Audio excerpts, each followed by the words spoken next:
I'm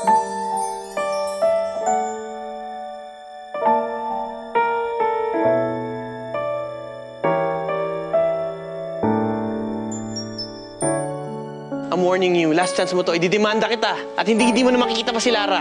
Baka nakakalimutan mo, ikaw ang may dahilan kung bakit naging legal ang proseso ng pagkakaampon ko kay Lara. Ako ang abogado na nag-ayos nun. Kaya kong baguhin yun. Hindi mo kayo mapaghihiwalay ng anak ko. Umalis ka na.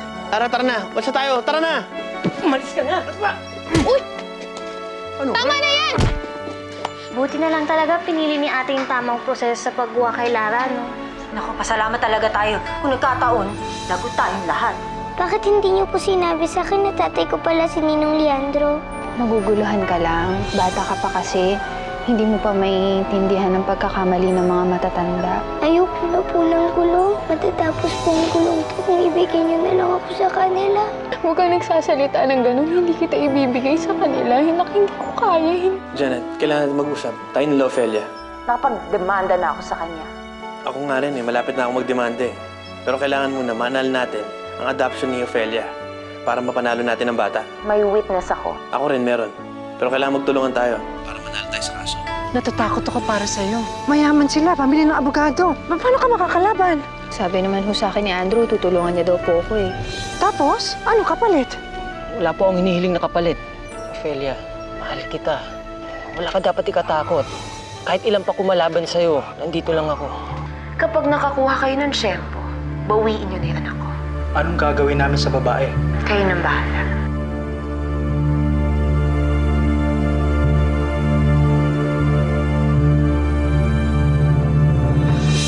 Attorney, nagbanta na rin ho kasi yung totoong tatay, totoong nanay ni Lara. Sabi ho nila magsasampa daw ho sila ng demanda. Kahit 7 taon na nakakalipas, Ophelia. 7 taon nang ipinapatupad ang desisyon ng korte. At this point, meron na rin namang karapatan yung bata para mamili kung saan siya mapupunta. Sabi ko naman sa'yo eh, akong bahala sa'yo. Ikaw na ang legal na ina. Walang kahit sino man ang makakabawi kay Lara sa'yo. Pero mahusay ho na abogado si Leandro. Bah, kapag ganyan magpapahusayan na lang kami. I wanna assure you, Ophelia, wala akong intensyon na ipatalo itong kaso mo.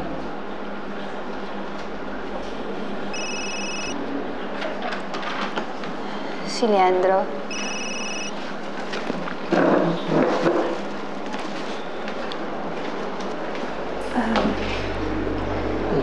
Hello, Leandro? Ophelia, I will give you one more chance. Makipag-ayos ka sa amin. Maniwala ka sa akin. Malakas ang kaso namin laban sa'yo. Kung matapos to, hindi lang mawawala si Lara sa'yo. Pati ikaw pwede makulong. Leandro, ang sabi sa akin ng abogado ko, malakas daw ang laban namin. Hindi ko ibibigay sa yung anak ko. Nagkakamali ang abogado mo. Ophelia, may I? Hello, this is Attorney Angeles, no? From this point onwards, kung meron ka nais na iparating sa kliyente ko, pwede ba you'll have to course it through me? Kung ganun, attorney, magkita tayo bukas. Magpapadala kami ng formal letter. Pero attorney, maniwala ka sa amin. Gusto namin masettle to out of court. Dahil pag umabot pa tayo sa korte, pare-pareho lang tayo mapapahiya. Tingnan na lang natin, Panyero. Sige, attorney. Tignan na lang natin.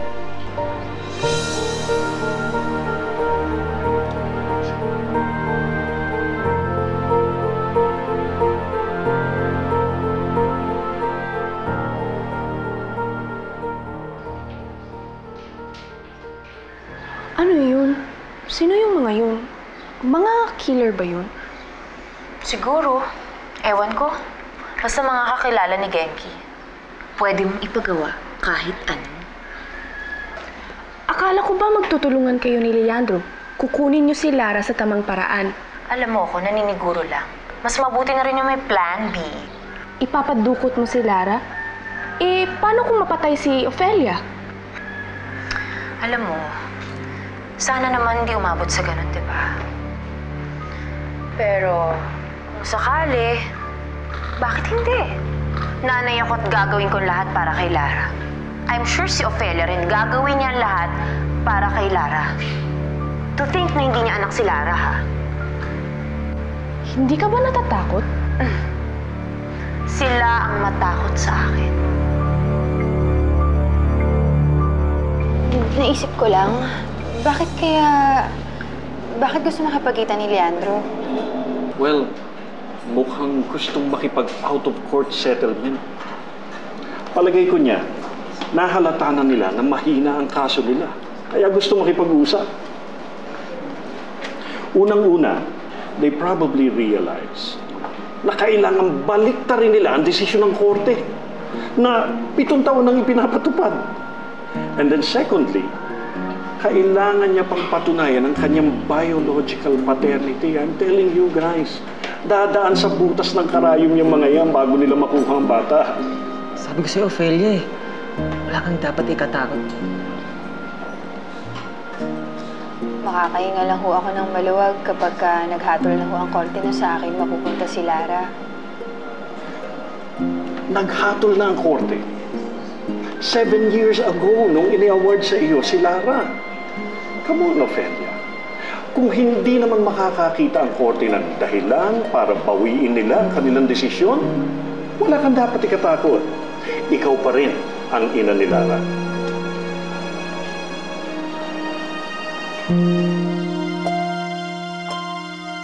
May nakausap na abogado si Ophelia. Itutuloy niya ang kaso. Anong sabi ni Ophelia? Pumayag ba siyang makipagkita? Makipagkita ako sa kanila bukas. Sa palagay mo ba malaki yung chanseng sa atin mapunta si Lara? Hindi naman kasi ganun kadali ang mga bagay na ganun. Walang kasigurudahan ng mga kasong ganito. Pero malakas ang laban natin. Adoption papers lang ang pinangahawakan ni Ophelia. At pag napatunayan natin na sinungaling siya at fraud yun, mapapawalang bisa yun. At agad mawawalan ng rights kay Lara. Pero maaari din na kay Janet papunta si Lara, di ba? Si Janet ang tumatayong ina. Pero ang bata, halos sa atin lumaki. Tayong tumayong magulang niya. At ang korte, pumapanig lang sila sa mga magulang na makakabuti sa bata. At tingin ko tayo yun. Tayo? Asawa kita. At pag napunta sa atin si Lara, tayo na magiging bagong magulang niya. At ikaw na magiging bagong nanay niya. Magiging isang buong pamilya na tayo. Paano kung hindi pabor sa'yo ang ruling ng korte? Ipapadukot mo si Lara sa mga kaibigan ni Genki? Naniniguro lang. Alam mo naman ako, sigurista. Alam kong may Celtic yung utak mo. Pero, hindi ko akalain na utak kriminal ka din pala. Babawiin ko lang anak ko. Kriminal na kagad ako. Eh, paano kung masaktan nila si Ophelia? O kaya mapatay? Krimen yun, di ba? Eh, tapos ikaw yung mastermind. Okay, fine. Sige. Kakausapin ko sila. Sasabihin kong huwag nilang saktan si Ophelia. Pero pagdating sa anak ko, hindi krimen yun, no? Hindi masama yun. Gusto ko lang bawiin ang anak ko.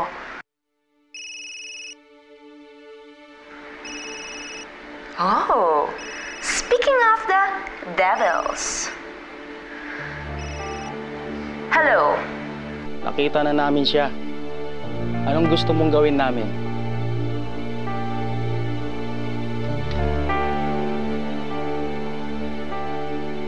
Nay! Kanina pa di mapakalito eh. Naantay kayo. Nay, na-miss ko po kayo. Huwag ka mag-alala, anak. Andito na ang nanay. Narito na ang anak mo. Pwede na rin namin siya tirahin. Madali lang to.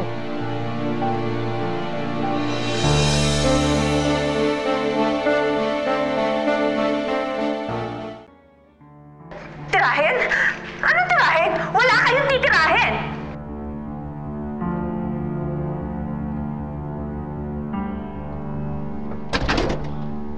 Akala ko ba gusto mong bawiin ang anak mo at mawala ang problema niyo?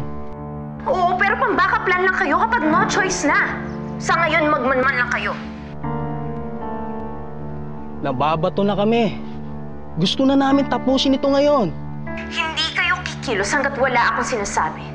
Bayad kayo, di ba? Pwes, paandarin niyo yung metro at sumunod kayo sa gusto ko. Magmanman lang kayo, okay? Yes, ma'am. Buiset. Hindi pa daw. Umaga. Hindi muna. Mukhang matagal-tagal pang tambayan ito ngayon.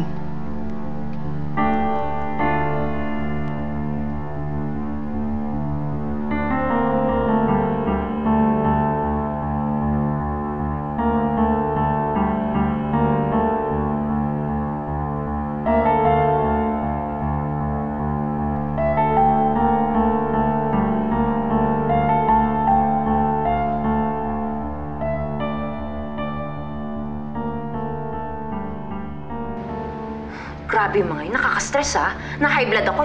Yung wrinkles ko. Taray mo na, girl, no? Ibang level ka na talaga. Talaga, dapat lang, no? Kasi hindi ako makakarating kung nasan ako ngayon kung hindi ako maglo-level up.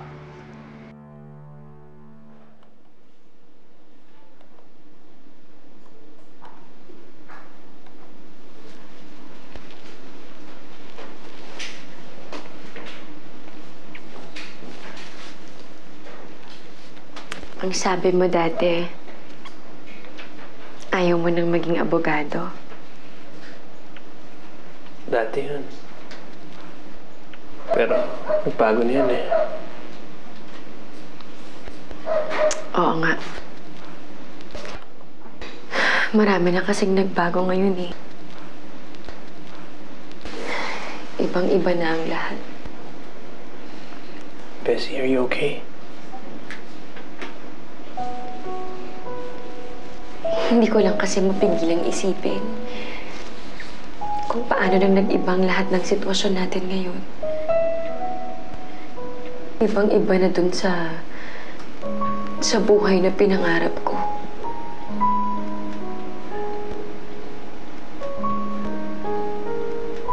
Nung kinasal tayo, akala ko nabuo ko na yung mga pangarap ko.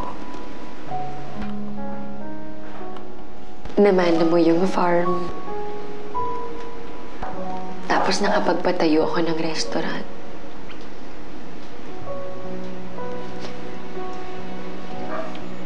Pagkatapos noon, nagkaroon tayo ng anak.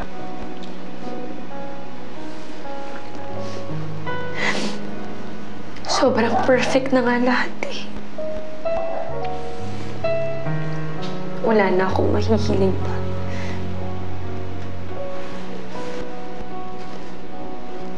Kaso hindi yun yung nangyari.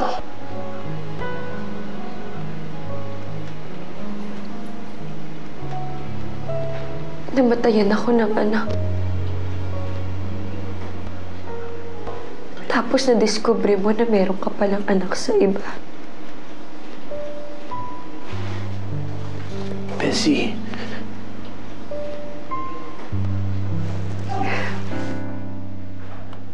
Ka nang magpaliwanag. Hindi mo kailangan mag-explain. Okay na, Leandro. Napatawad na kita, diba? Diba rin na kahit hindi matupad lahat ng mga pinangarap ko na yun. Dahil ang mahalaga sa akin ngayon, ikaw. Pag nakuha mo na lahat ng gusto mo, magiging buo na ulit tayo. Magiging masaya na ulit tayo, Leandro. At yun ang pinaka-importante sa akin.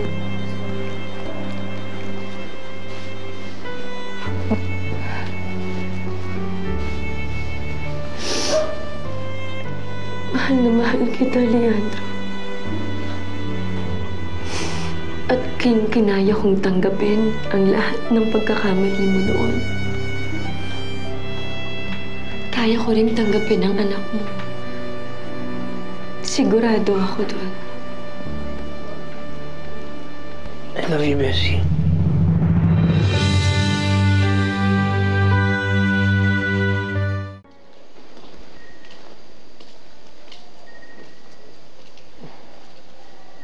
hindi ka makatulog?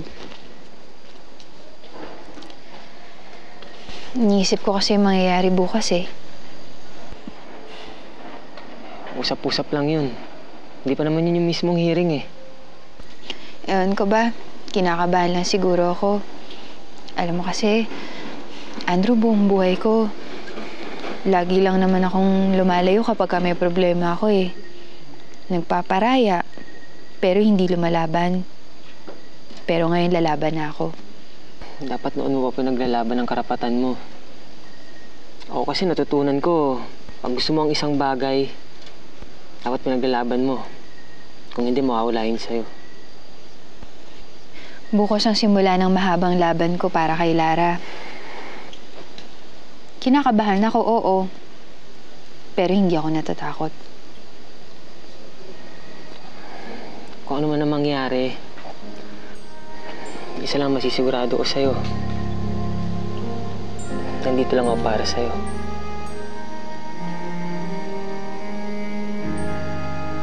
Andrew, maraming salamat ha. Salamat kasi palagi mo akong tinutulungan.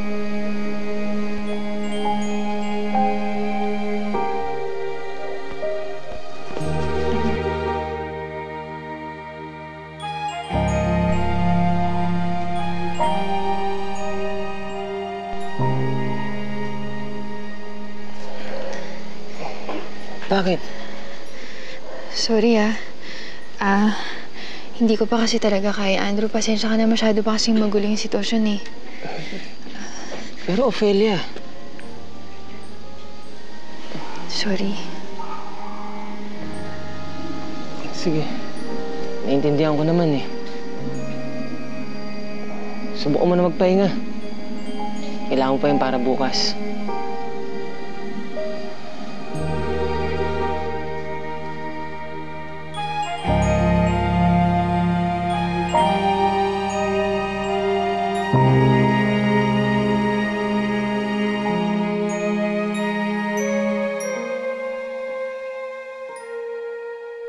We are dealing dangerous people here, Janet-san. We should work fast with them. If you want to go to court, go to court. But if you want to get daughter using those men, let them get daughter first. No, not yet. You should choose only one way. If you choose two, it's very expensive. It's also very dangerous. Tomorrow, we will find out if we can win the right way. Tomorrow, we will face our enemies. And if we can't win the right way, we can win the wrong way. The important is we win by hook or by crook.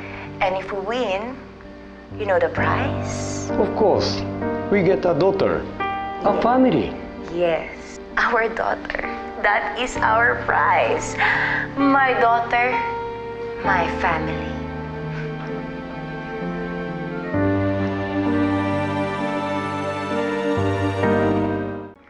I've already filed a petition. Re-reviewin pa ang kaso at it takes 2 weeks bago natin malaman kung kailan ang first court appearance. 2 weeks? Eh, ang dami pwede mangyari sa 2 weeks na yun. Well, mabagal talaga ang korte dito sa atin. Kaya nga minsan pabor sa ating mga out-of-court mediation yung ganito eh. Dahil kapag napag-usapan na, kahit wala ng hearing, at least, di ba, less sa pagod at saka sa gastos. Mapag-usapan? Hindi ibig sabihin masusolusyonan. Well, basta ang gusto ko, akin ang anak ko at hindi ako makikipagkompromiso. You mean sole custody?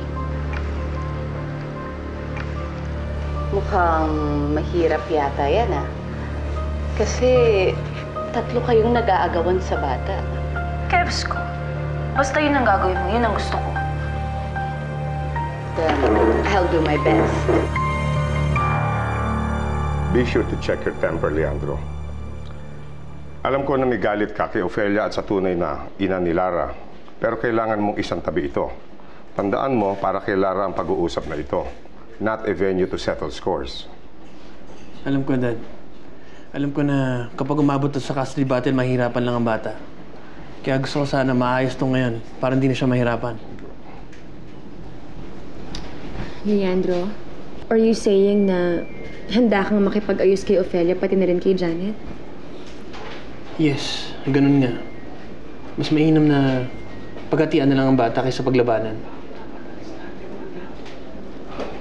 Bessie, it's best that you leave. Padating na ang mga ka-meeting namin and hindi ka na dapat madamay pa sa stress. And believe me, it will be stressful. Good luck, hon. Thank you.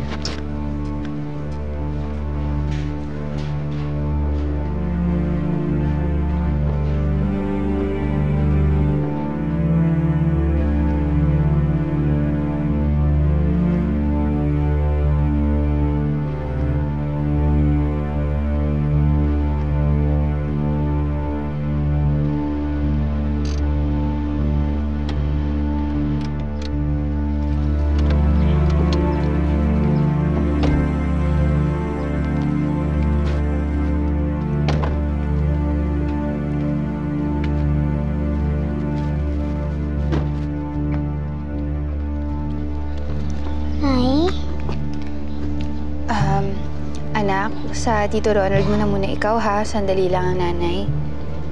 Nay, pagkatapos po ba nito, magiging okay na pong lahat?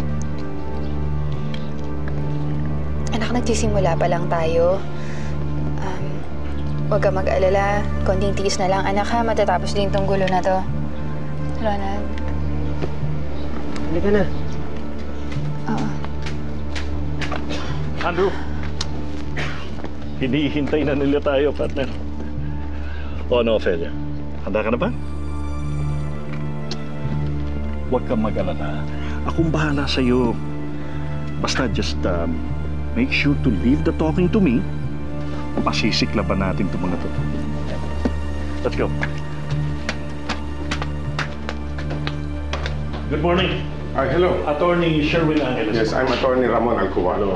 And of course, you know Leandro? Leandro. Ophelia? Please sit down. Upo kayo. Ophelia? Attorney?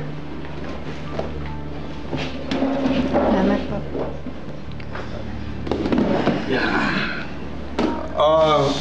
Meron lang tayong iniintay. Sandali lang. Inaantay? Sino pong inaantay natin? Sorry, late kami. Ikaw? Akala ko ba tayo lang mag-uusap? Anong ginagawa niya dito? Bakit naman parang gulat na gulat ka? Anak ko yung pinag-uusapan dito, di ba? Natural dapat nandito ako. Engot. So, simulan na natin? Pag-usapan na lang natin kung kailan at paano niyo sa akin mababalik ang anak ko.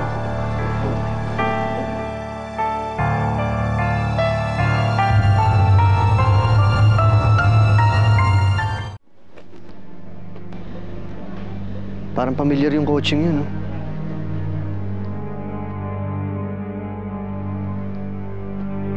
Ayun, ang bata. Ang dali-daling kunin. Hindi ko lang alam kung bakit natin pinatatagal.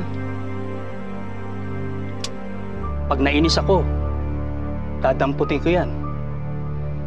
Ako na mismo ang magbebenta. Ne? Oo nga. Ikaw na ang boss. Ano kasing meron sa batang yan? Bakit kailangan natin bantayan?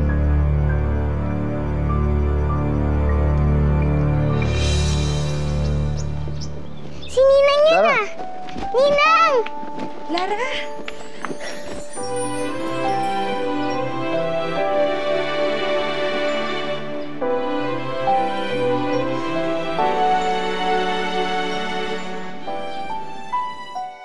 Please, everyone, calm down. Nandito tayo para pag-usapan natin ang kapakanan ni Lara, para makahanap tayo ng solusyon na pabor kay Lara, pabor sa ating lahat. Agreed. So, what do you propose, attorney? First, kailangan lagpasan natin ng adoption ni Ophelia kay Lara. Kailangan isuko niya ang adoption rights na kay Lara na sa ganun iurong namin ang kaso laban sa kanya based on adoption fraud. Wait, nagpapatawa ba kayo? Obviously, hindi namin bibitawan ang tangi naming pinanghahawakan. Attorney, walang kwentang hawak-hawak niyo. Dahil hindi naman totoong napulot lang ni Ofelia ang bata. Kasi nungalinang ang mga hawak niyo. Correct. Iniwan ko sa'yo si Lara. Ibiniling ko na iwan mo sa tatay niya. Hindi ko siya tinapon. Nandun yung nanay ko. Saksi siya na iniwan ko sa'yo si Lara. Hinabilin ko. Hindi ibig sabihin, aangkinin at gagawin sa'yo. Tandang-tanda ko pa yung araw na yun. Kung ipamigay mo si Lara, akala mo naman laruan yung bata. Pakasama mo, parang hindi ka isang ina. Boom! See, narinig nyo? Ikaw na mismo ang umamin sa kasinungalingan mo. Hindi mo siya napulot. Sinungaling ka, ha? Sinungaling!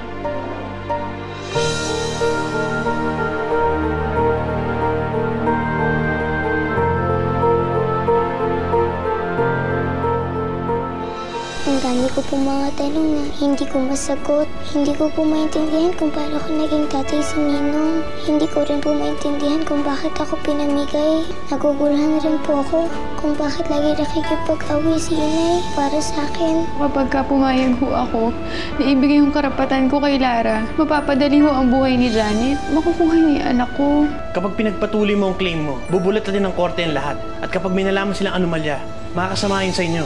Shut up nga. Kung naniniwala kang wala nga akong laban sa'yo, bakit ka nagmamakaawa ng ganyan? Sarado na isipan ko. Hindi niyo ako makukumbinse. Kaya umalis ka na. Alis! Chupi! So, kailan mo ba madideliver ang anak ko, Atty.? Ang mismong trial, tatagal to ng kahit mga 2 taon. 2 years, too long. I can't wait. We have plan B, remember? Then make the call. Hello? Gawin yung malinis. Walang nakakaalam. Walang masasaktan. Walang mamamatay. Copy. Showtime si Masyo!